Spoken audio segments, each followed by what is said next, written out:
Guys, welcome to our last panel of a celebration of Harry Potter. You guys having a great time so far? Good. It's good to see all of your faces in here. We hope you had an amazing weekend so far. Once again, my name is Austin. Guys, I'm not even gonna wait. I'm just gonna do this right now. We know what you want. We know you're ready for it. I want you guys to make some noise, because our first guest that's coming out here is known as a special spec gazing, narco catching, and all-out awesome rave. Our friend of Harry Potter, Lovegood. Our next guest brought her fierce family knowledge and funky fashion sense to say the film series. Please welcome the lovely Evanna Lynch to our panel.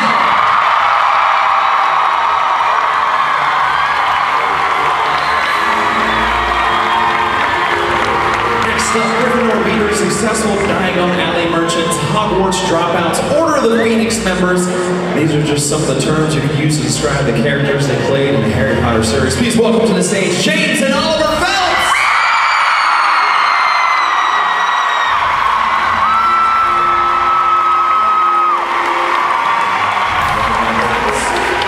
Now we first met our next guest on the screen right after he was sorted into Gryffindor at Hogwarts and followed along with his character Seamus Finnigan as classmate and roommate of Harry Potter. His on-screen specialty, levitating feathers and blowing up bridges. Please welcome to the stage Devon Murray!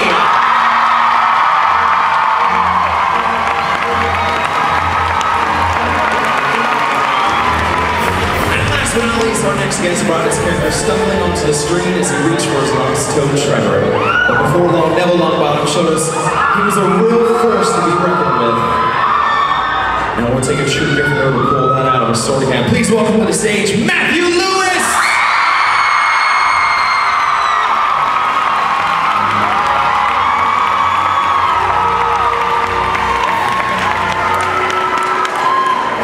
Guys, welcome back.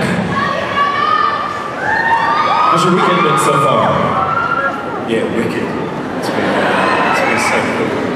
And it's just great to see the excitement in everyone in the room. You wouldn't tell that it's a Sunday afternoon, and everyone's still having a great time, so we're really glad to be part of this. That's been great. Now, here's what we're going to do. We're going to open up questions for you guys. We have Jason out there, we have Julia up top, we have Aaron right here, we have Steven up top over there.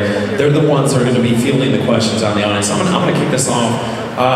So far this weekend, what's been your favorite experience? You guys can go down the line if you want to. What's your favorite experience this weekend so far? I'm going to start with you, Matthew. We were very fortunate enough to go and see some of Diagon Alley.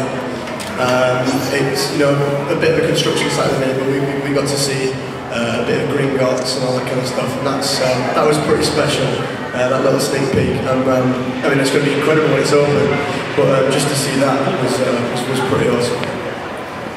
Yeah, I think Diagon Alley was amazing to see, but I also enjoyed, coming and doing the question and answers with everybody, just having fun with everybody really, and going off on the rides, of course. Yeah, for me going around on all the rides, especially going back on the Forbidden Journey, I forgot the level of detail in that. And last night we were able to go on the Jewel and Dragons in the dark, immediately after each other, which was, it seemed a really good idea at the time. It's never a good idea. Just going to echo what Matt and Devon's already said, because I can't choose it, but also it's been cool just for the 5 of us to be in the same room again for the first time in 2 or 3 years. That's great.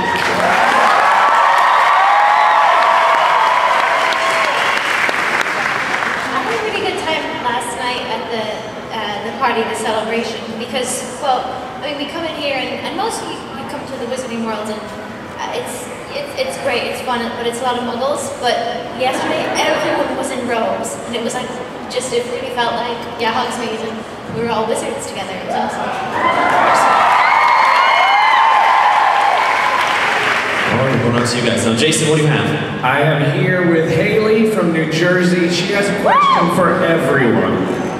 If you could create a Hogwarts house, what would you call it? What animal would represent it, and what kind of wizards would fit into the house? Wow.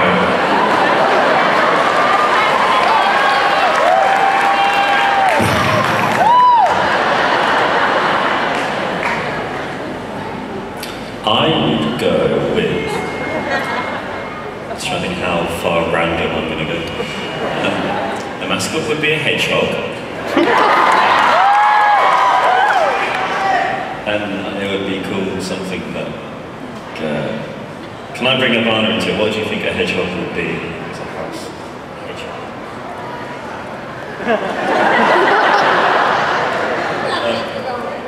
Well, neither am I. Yeah. Sting bag. That's.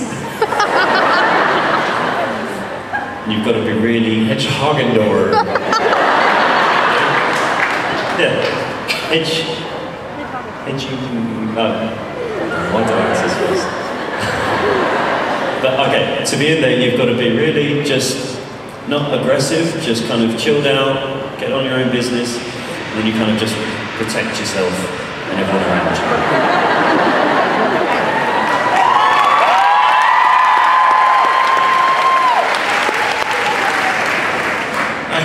All right, Julia, what do you got? All right, I have Clarissa and Alina. They are from Orlando, and they have a question for James and Oliver. Did you guys have any on-set shenanigans? Yes. Yeah, we had a good laugh with filming all of the films, really. And I think that was like the license to the characters as well. Like any 14-year-old lad want to hear is muck about, enjoy yourself, have a laugh, and we thoroughly embraced it, and that probably set into our own personal characters. I'm trying to think of any shenanigans what we can talk about. Maybe James in his hedgehog house would like to help out. Still working on that answer. It's going to come back like 20 minutes later, you're going to have a brilliant name, we're going to go, what? Yeah, exactly. I'll be on the plane on the flight home, I'll just shout it and see what person next to you is going to put their headphones on. Yeah, not him again. I'm trying to think of shenanigans that we did on set, which there were quite a few. But actually one I kind of did the other day right here was Devon went to bed before me and he left his breakfast card out on his room. So I edited it. So Devon's small omelette was a very, very large omelette. But the note says, unfortunately, we're not able to provide you with the goat milk and the large bottle of vodka, which you will swallow. Just because I'm Irish doesn't mean I'm going to get wasted in the morning.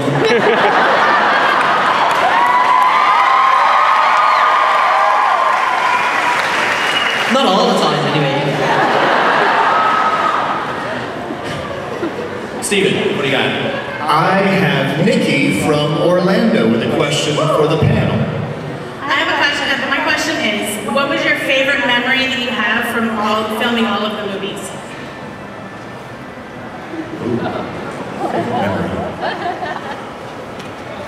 Forget the Wow, only the first film, I was about 11 years old. I went with Dan Rupert and David Heyman, the producer, to the wrestling, the WWF, as it was. Yeah! And as like an 11-year-old boy, that was just like a real dream come true. Being able to go with Dan Rupert was really a lot of fun. And we got to see The Rock and Stone Cold Steve Austin. Yay! That was pretty awesome. I really enjoyed that. Anybody else? Yeah, for me, it would have been on the first Harry Potter as well. Myself and Robbie Coltrane decided to pull a small little prank one day. So we were in hair and makeup, and he called me over and he put band-aids all over my face. So I went into the hair and makeup ladies and they absolutely flipped it. They were like, oh my god, Devon, what's up there happening? What's up? So they had to call down David Heyman and David Barron, the two producers. And I just thought, oh my god, ground just open up and swallow me whole. I was absolutely terrified. So, yeah, that was great crack. What? That was one of my favourite moments, yeah. Just to see Robbie Coltrane get redder and redder and redder and start to sweat.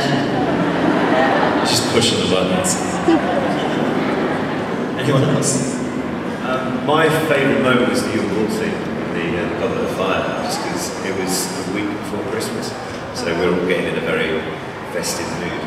And we'd actually been having dance lessons for a month, 3 weeks beforehand or so. And it was actually good to be able to actually do what we'd been learning.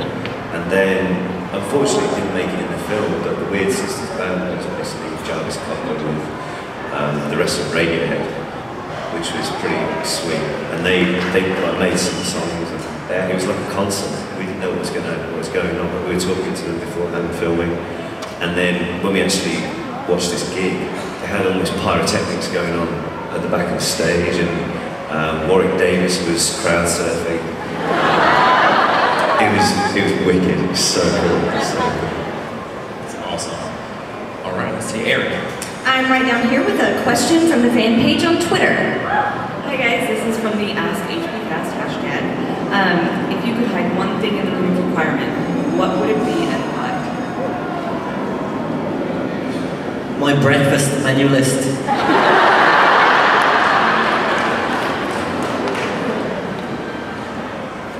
And the reason I don't want James robbing it and ordering goat's milk and vodka. I don't have that for breakfast, that's my clear as well.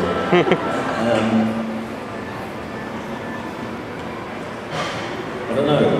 I've got to be honest, all the questions we've been asked this weekend from you guys, normally we've got generic answer for the question which we've heard all the time, but we've never heard these questions before, so that's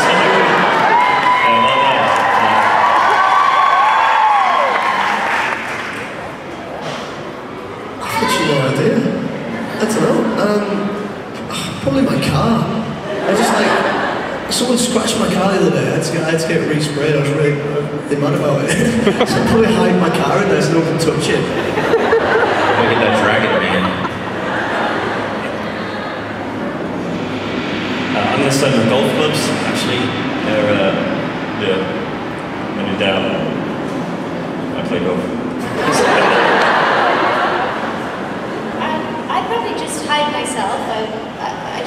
I quite like getting lost sometimes, and you know, like people always say they want to have a pause, but it's kind of that. It's like everything's too much. I'm gonna go with the room requirements, and I'm kind of dramatic. I sometimes like hiding just for the sake of it, and people freaking out, and then be like, I'm still here.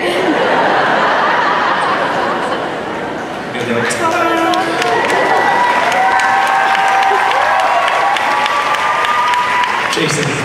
I am here with Sandra from Tampa.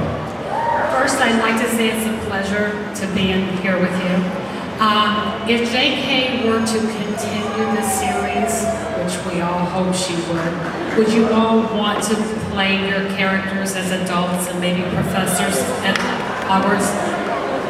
I'd love to, mate.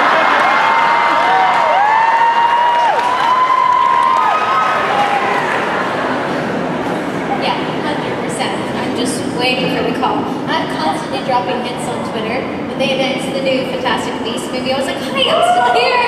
Still available. I actually offered to play Crumblehorn Snorkack, so they responded. They said they would. So yeah, anything Harry Potter, I'm free any day. Just gonna go to JK's office and hide it. Here I am! What about you guys? Yeah, I mean, you know, if the script was great, which of course it would be, then I'd be more than happy to do it. I mean, it's been an incredible part of my life, you know, and I get to, on the back of it, I've been able to come and do events like this and meet, you know, all you wonderful people. So to prolong that anyway, absolutely.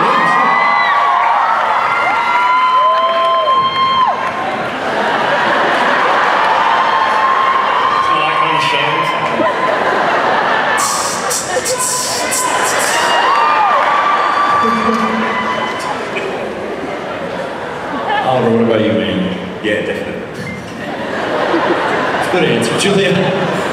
All right, I have Jamie. She has come all the way from Canada with a question for Evanna. Hi, really quickly first, I'm not sure if you heard me last night. James, you have magnificent hair.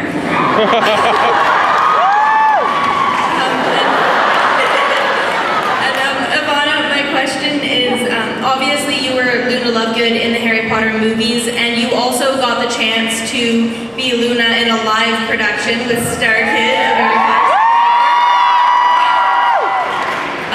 So I was just wondering, which did you prefer, performing the role for film or for theater? I can't win with this answer, can I? By the way, Warner Brothers, that wasn't a paid production, that was just for fun. But yeah, I've been great friends with the Star Kids for a while since I met them, and I really love what they do. I'm a huge fan of the musicals, and yeah, any excuse to play Lovegood, I'm always game. I mean, being on the films, it was more in-depth, and it was like, it was more canon, basically. The Star Kid, I mean, Luna doesn't smoke, let's be real. They had me with it. Yeah, it's a bit sacrilegious, really. But no, I mean, I have to say the films, because it was truly, man, everyone was working so hard to preserve J.K. Rowling's work and to do the best they can for it, and Warner Brothers really enabled me to do my portrayal, and like everything from the costume to the look of her, and just even like things on the set, like the dance, they let me create all that, and that was just so fun. And the fact that J.K. Rowling was involved. Star Kid was a totally different experience. It was 100 times more nerve-wracking, if you would believe, because it was a live audience, and they were probably 10 times crazier than all of you. No offense. And it was just, yeah, it was fun, and I didn't take it seriously. So completely different, but both really. Stephen. Hi, I have Renee from Vancouver, Canada, and she has a question for anyone on the panel that would like to answer. I just want to say I love you guys a lot, and my question is, if a movie were to be filmed about your lives, which actor or actress would you love to be played, to portray you, I should say?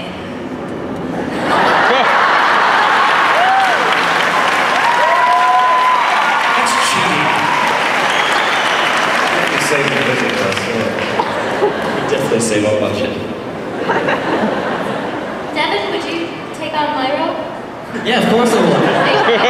I was just thinking to myself, who could I have playing me because I'm so short? So, Danny DeVito. Tom Cruise. Tom Cruise, exactly.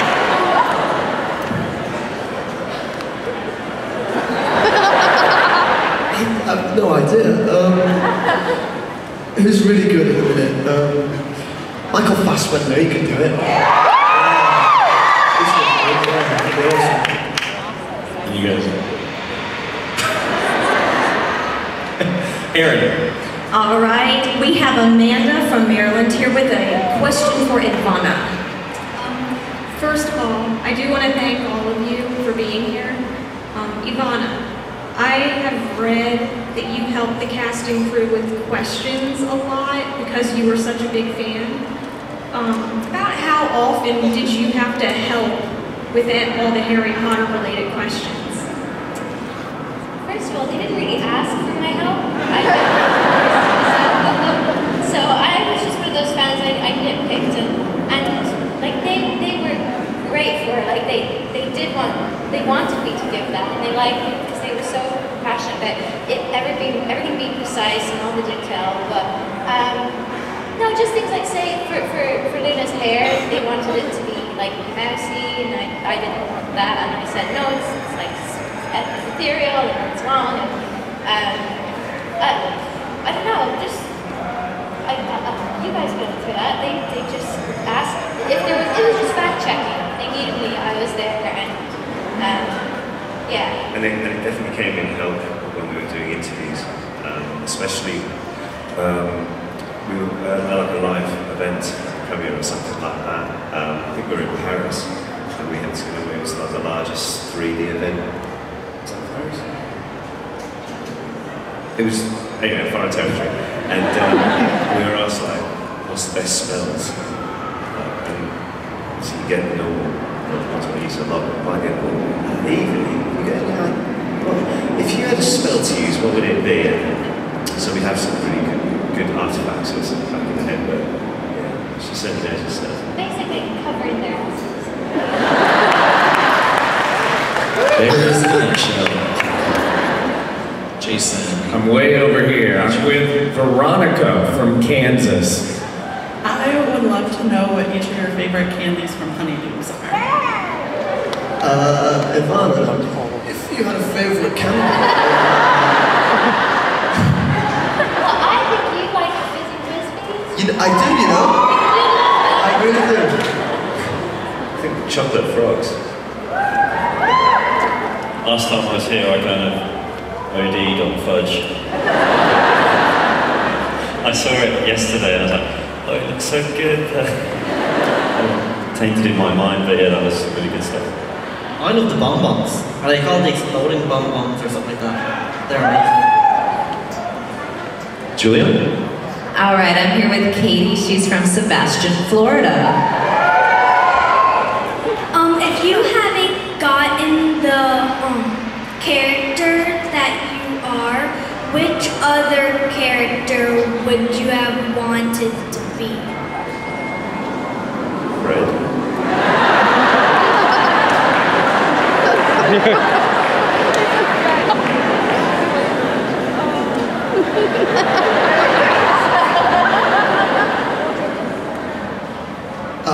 I think Sirius Black would have been awesome. I think I said that the other day. Gary Oldman's great as it is, but he's just such a cool character. He's got the rock and roll hair and all that kind of thing. I think it'd have been a great character to play.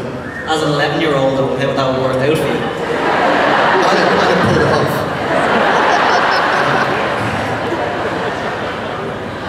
I'd love to have been a house elf. They just seem to have fun. And I mean, I have the squeaky voice and the height and everything, so yeah, any house. I actually did, when I think I was 8 or 9, I played Dobby in a school production, and it was really successful, but no one could hear me because my voice was too squeaky, so. James, dare I ask? Probably best not. Hippogriff, maybe? Good choice. That's what I would have done, right? Steven. I have Jemmy from St. Augustine. If you were an animagus, what animal do you think you would be?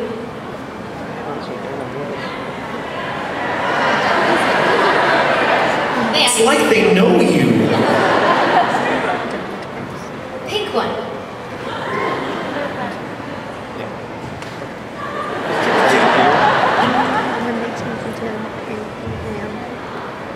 You can't sing each other this time.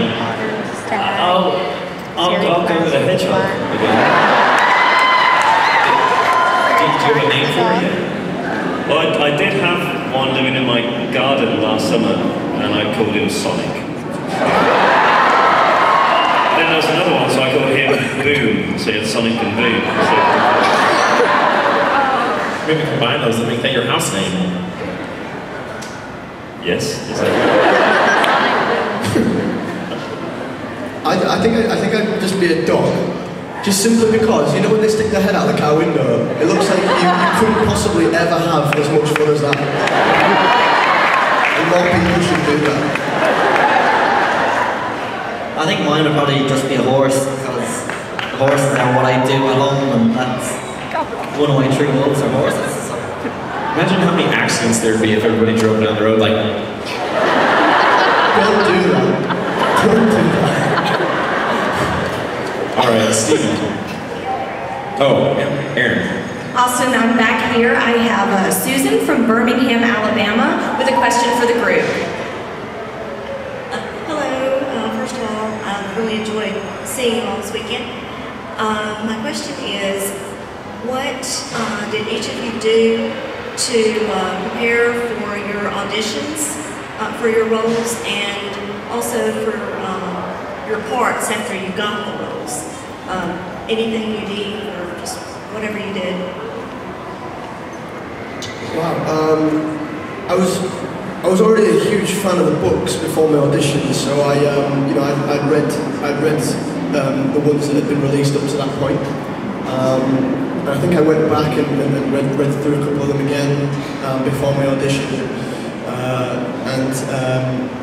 In terms of getting into the character of Neville, I don't know really. I mean, the source material was so good. You know, what Joe wrote for every character was so vivid, and the universe was so rich that really, if you ever struggled, you just had to go back to the books. That's all I can really say, because it was just all there. And so whenever I was struggling finding a moment, I'd just dip into the novels and immerse myself in that world, and that always really helped for me anyway. For mine, the open audition, they didn't release any material, any script or anything. It was just when we got in the room, and I also my work was done. Being a fan, I just didn't have to do anything, just wrapped up, and it was. So they gave us the script in there, and it wasn't until the screen test. The screen test was when I had to prepare for it, but not the acting side, not what you would think. I was mentally preparing myself because I was a huge fan, and they told me that Daniel Radcliffe and David Yates were going to be there. So I knew that it was going to be, it was my fangirlness was going to get in the way of being a professional. So probably the night before, I was talking to my posters, being like, you're just people, we're just normal people. Talking myself into it. But no, it really, and it's been funny going on to do other projects that aren't Harry Potter since this. I've been like, whoa, you actually have to do research, damn. It was just being a super fan and knowing the books inside out. I felt 100% confident in what I wanted to do. Jason. From Virginia, I have Anna and Julia with a question for James and Oliver. Have the directors mixed you up?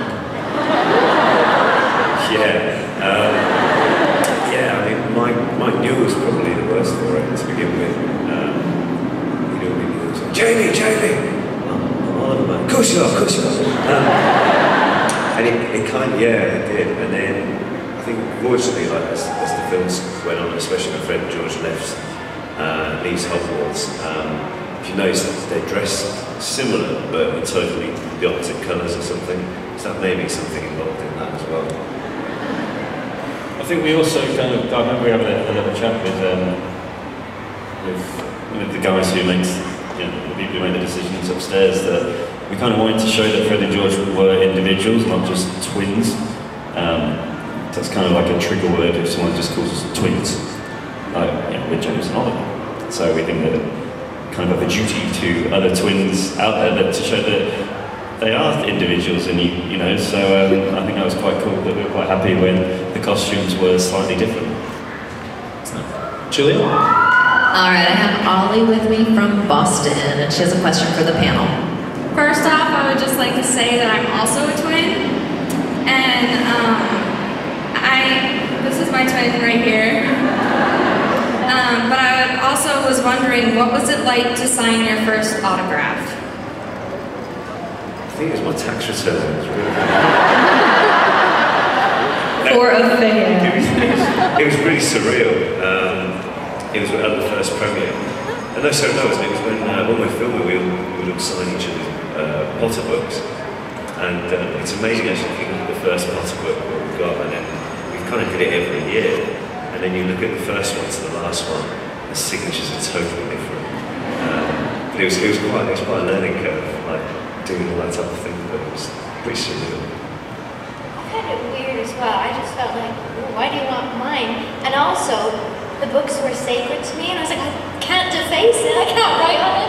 I remember when I met J.K. Rowling afterwards, I was like, I'm really sorry for writing on them, but you can't just, I don't know, I just feel like it's her word, we just shouldn't touch it. But they're shoved in your face all the time, so you get over it. But it is really surreal. You're kind of like, oh, you got the wrong person. My first autograph was amazing. We were filming on the very first Harry Potter, and we were doing one of the Great Hall scenes.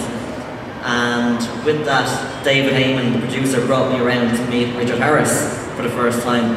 First of all, Richard Harris kind of gave it to me for being in a movie called Angela's Ashes, because he's originally from Limerick, where it's based, and he was saying, it doesn't always rain like that in Limerick.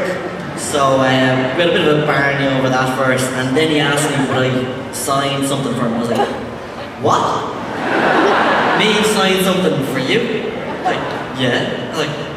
alright. So like, my first autograph was D-E-V, like I spelled my name out properly. And now it's kind of like, like you can't read it now. I changed my autograph again yesterday because I looked at my old one and I was like, I don't like that anymore.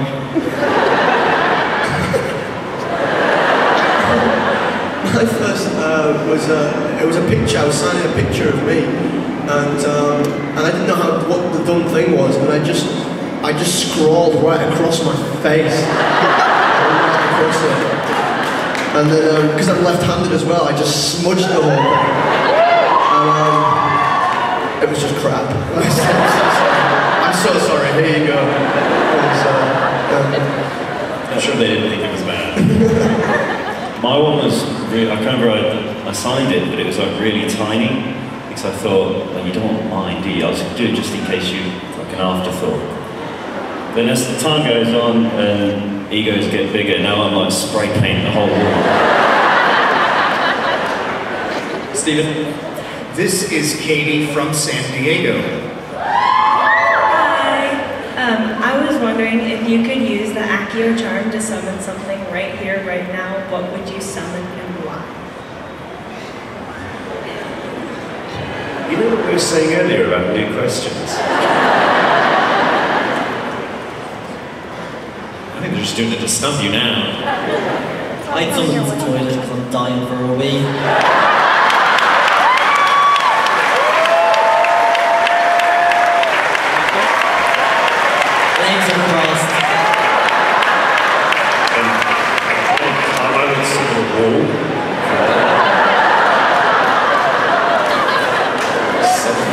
Backstage.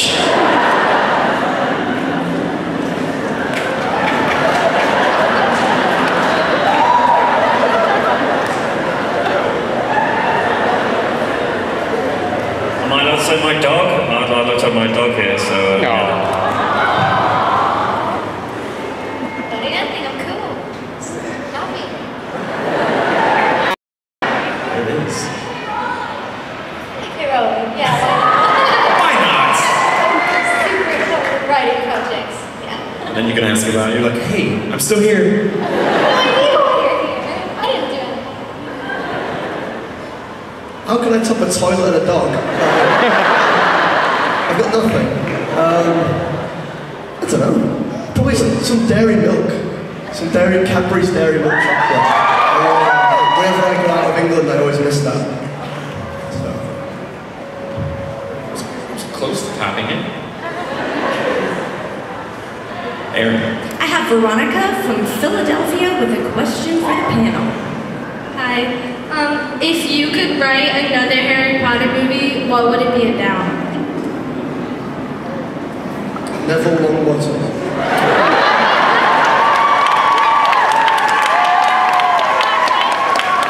Interesting. Tell us more. No, just as a title, just Neville Longbottom. It's about hedgehogs. It could be in there. Could be in there. Just so I've got a job, really. I think they'd go see that.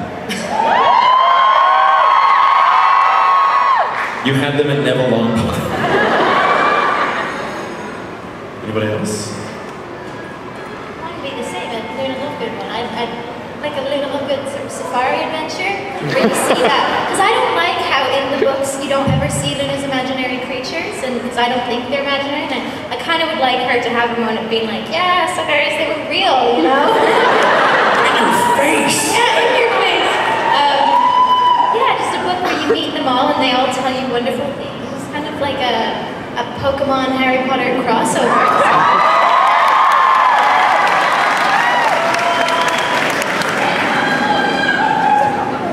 James, mine would be about the new house at Hogwarts featuring a hedgehog. Because they're going to accept an international week for like the sixth form or like the college year, like a high school. So I need a new school, I need like a house for that. Still working on the name for the house though. Oliver? I think it would be, again, about my character George, but it would be about him, and he's gone on from being very successful with the Weasleys visiting Weasleys and also done like a Donald Trump and done like an apprentice style show. Where all these applicants or dropouts from Hogwarts come in, like sign up, and they try and they have to do different tasks, and one of them gets to manage the news story. What would your catchphrase be? Morning.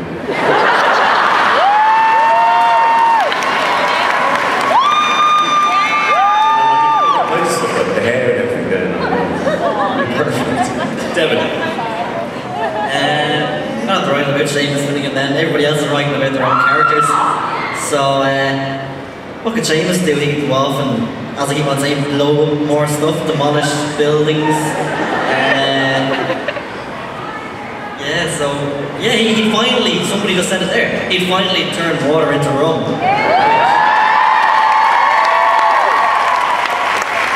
I'm still trying to master that, but still water. They didn't even help you out with the breakfast order either. Oh, exactly. All right. Jason. Hey, we've got Melanie from Minnesota. Hi. First, I just want to say thank you for coming to this celebration. My twin sister and my twin best friends came, and we're so excited that you're here. My question is for all of you, and I was wondering if you could have only one of the Deathly Hallows, what would it be and why?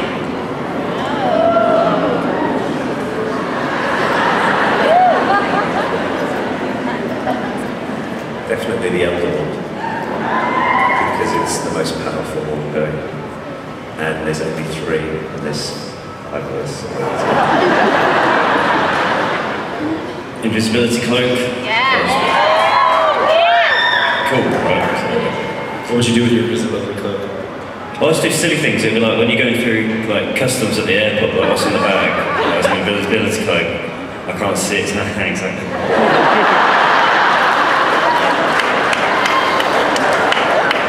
And I may actually try that tomorrow.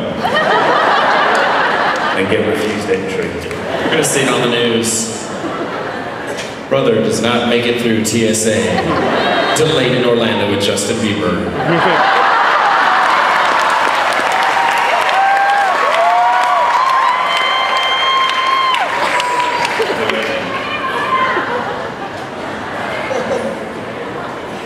Mine would also be the invisibility cloak, but for a different reason. Like yesterday, because I'm quite socially awkward. I just run out of things to say and whatever, I want to just go and play. And like yesterday at the party, I was talking to people, and I saw these cream cakes over there, and I really, really, really wanted to get to the desserts table, and I just wanted to like sneak over. So you have to be so grown up and professional and chatty and boring, and I'm not, so. You're like talking to somebody, you're like...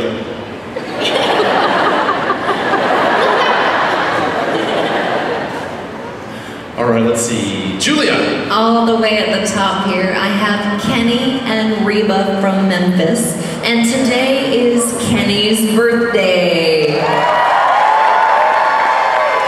Happy birthday, Kenny. Thanks. Okay, sorry, I'm just... Wow. And you do it again so he gets it on camera. I think everyone should sing happy birthday. The whole room should sing. I think you should lead it, Matthew. Is everyone going to join in? Because I can't sing. Happy birthday to you.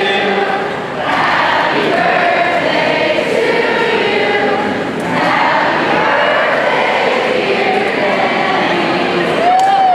Happy birthday, dear Kenny. Happy birthday to you.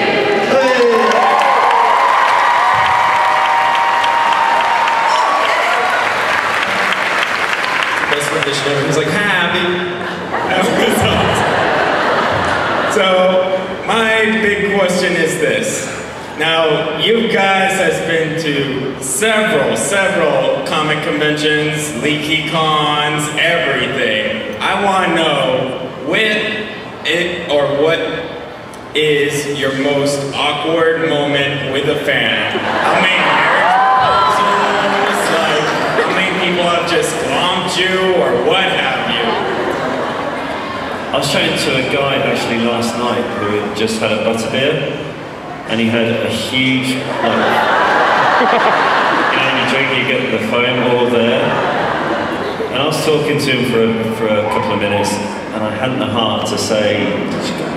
I did say he got a bit there, and he just did that bit. And I was kind of like. So if you're here, I do apologise, and I hope it's all clear up now. It's always awkward at those things because those conventions, they bring together lots of fandoms, and sometimes people get confused and mistake you for other actors and other things. So like, I mean, the last one I did, there was this guy who came up who was like, I loved you in Super 8, and I hadn't seen the film, had no idea, but we had a whole I didn't want to disappoint him because he was so excited, so I was like, yeah, great, it was a great experience. You're like, what was your favorite part of the movie? Yeah, me too. I kind of made my signature a little less legible, so we can keep dreaming. It's very nice of you.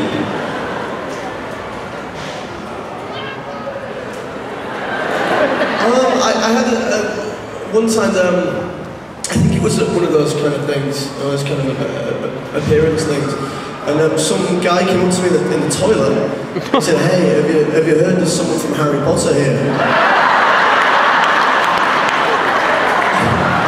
I was like, huh? Was it? It was a rising star, apparently. It was here. I remember it. I was in the toilet, and but apparently he said something like, I hear he's a right idiot. And I was like, you're like, tell me more. Yeah, I remember his name. What's he called?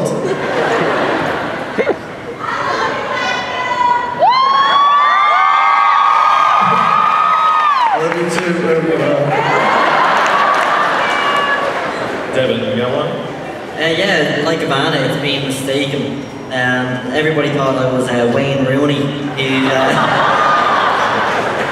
Not the best compliment in the world, but yeah, I'm not sure where I was. I think I was in Germany or somewhere. And yeah, Wayne Rooney.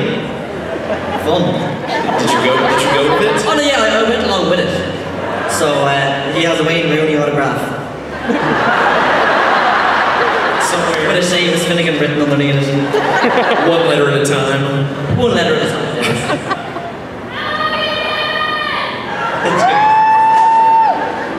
I'm trying to think of really. I remember once, one of the conventions, earlier in the day, someone had come up to us and said, I'm going to propose to my girlfriend today. When we see you, can you hold the ring? Okay. And then it's on your mind the whole time. I hope she said yes. Well, I hope I don't lose this ring. And then I had to pass it on to James in the end. And it was like, they came up, and in the end it was a throw it back as they get there. And then luckily it all worked well for them, so I hope they're really happy. But it was awkward as hell for me. Stephen. This is Kaylee from Cincinnati, Ohio. Hi, can I just preface this by saying I absolutely love all of you. I was just wondering if there are any projects, film or theater that you're working on that we may anticipate from you in the future.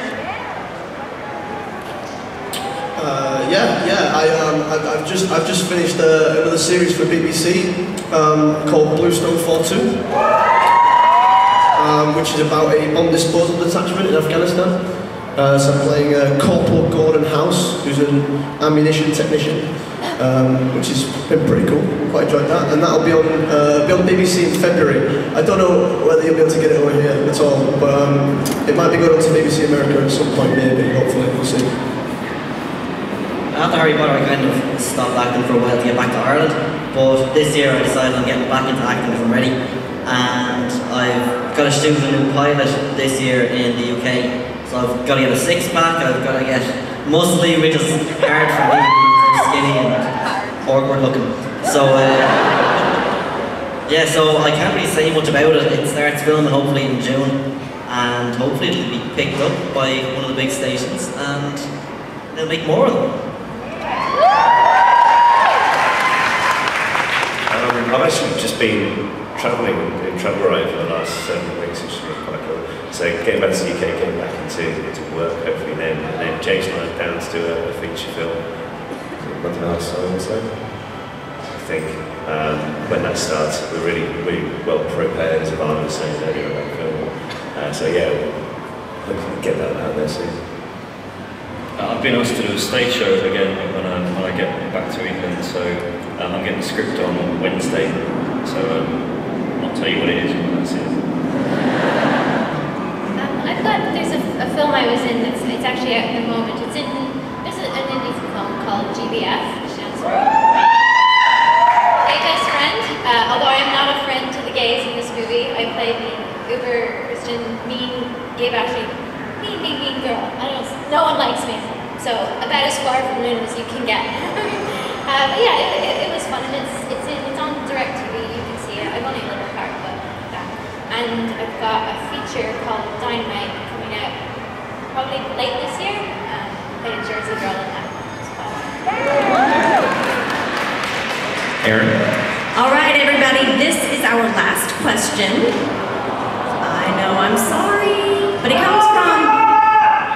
comes from Ashley, who is from Indiana. Hi. Yes, I was wondering, I know obviously your lives probably changed a lot by being in the Harry Potter films. How are you guys able to establish friendships with people when they're so overcome by your celebrity? To be honest with you, a lot of my friends from back home hadn't seen a Potter film until we went with our school. We went on a trip to London from Birmingham, which is about 100 odd miles away. So in UK terms, that's a long way. So we went to London, and we're in Covent Garden, and this college sorority were on a trip there, and we were like Oliver and I were 17 at the time, and these girls came to us, can we get a photo please? So all like 30 girls came in, and also all my friends really liked Harry Potter. So they actually took an interest in it at that point. So I mean, we're very fortunate that the friends we've got back in Birmingham, Alabama, England, they're all just really supportive, and they just treat us like they always have done. But equally, we're really cool to have made such great friends making these movies as well. So I don't think it'd be weird if we got starstruck with each other as well.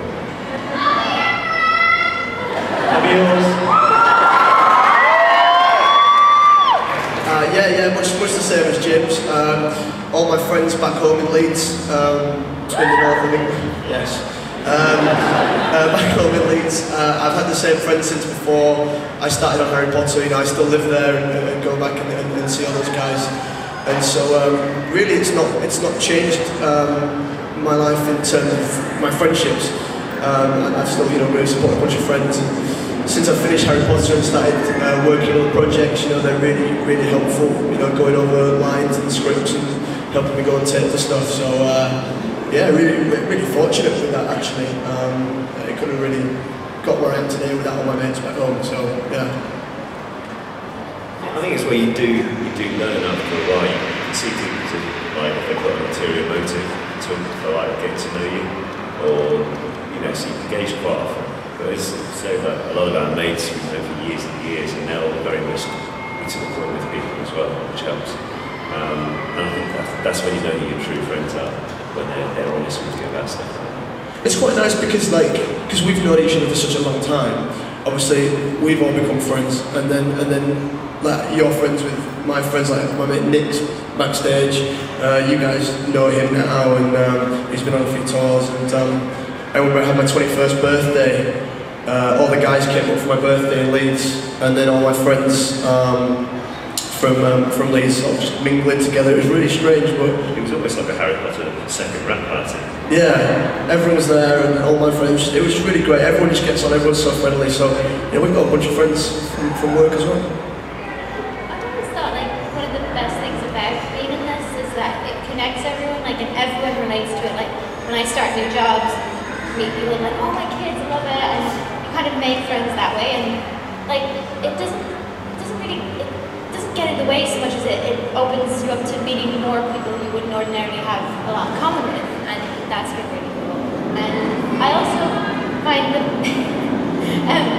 best ways, like if people are a little starstruck, just talk about it, just get all the questions out there, like dish all everything, and then you have something in common. You have Harry Potter in common.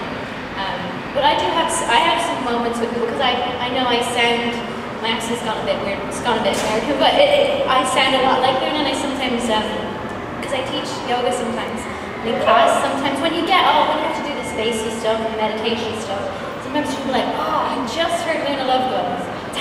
This can't really stick with it, but yeah, it doesn't cause a problem for us, and like the guys, I keep all my old friends. For me, like, it's never been really that much of a problem, thank God. Say, a lot of my friends, I've grown up with them since I was like 8 and 9 years old, and then some of the new friends that I've made since are through the horses. And the group of guys that hang out with the horses, they're great. They kind of keep you so that you can't get too big for your boots, you don't get a big head. I've got to go up there every morning, I've got to clean out the horses' stables, so I'm mucked up to the nines in horse poo, I stink, and they're still my mates. So yeah, I've just been very lucky to have all my mates that support me over the last, say, 15 years. So. All right, well, you know, that was our last question. I want to get one thing from each of you guys. Say anything to end this weekend. What would you say right now? To anybody out there or anything? I know that 2014 has just started, but this is definitely going to be a highlight of the year for me, and I'm sure everybody else is. So just thank you so much for not just this weekend, but since we started doing these things. You know, you guys really are the reason why we were able to be part of such an amazing part of our lives. So, you know, honestly, thank you so much.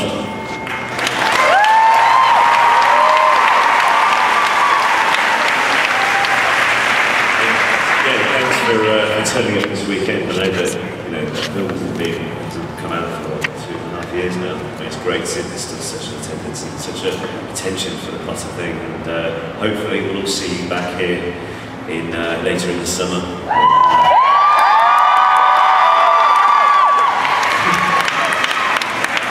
You know, when I'm in the pub with my friends, no one listens to a word I say, and yet you've all sat here attentively and listened to me. So thank you for that. You know, it shows, you know, what an incredible fan base that we've got. You guys just keep turning out years and years later, halfway around the world. It's really spectacular. So thanks for taking your time to listen to us bang on about nonsense. So thank you very much, and I hope you enjoy the rest of the weekend and the park when it opens.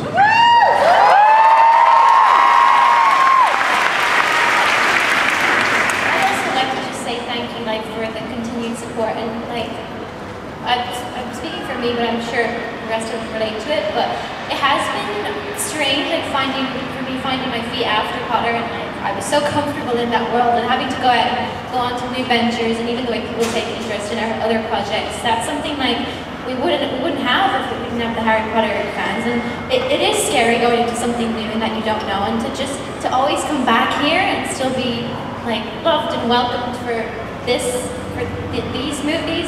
It's such a treat, and it just warms my heart and makes me feel, yeah, loved again, which is lovely. So thank you for doing it. Hi Dad, just filming right up there. So, hello. I would say just thanks a million for all the support over the last 14 years. Without all you guys that are here today, like, if it wasn't for all you, like, there wouldn't have been a second Harry Potter, there wouldn't have been a third Harry Potter. So, all you guys that are here, like, you're a part of that, and from that stemmed off this amazing theme park that we have here now. So, thanks a million for all the support and for keeping all of us in a job. It's great. And hopefully we'll see you the next time for the opening of the new place. Guys, thank you so much for coming out to Celebration Harry Potter. The next time is still open. Give it up one more time to the cast of Harry Potter!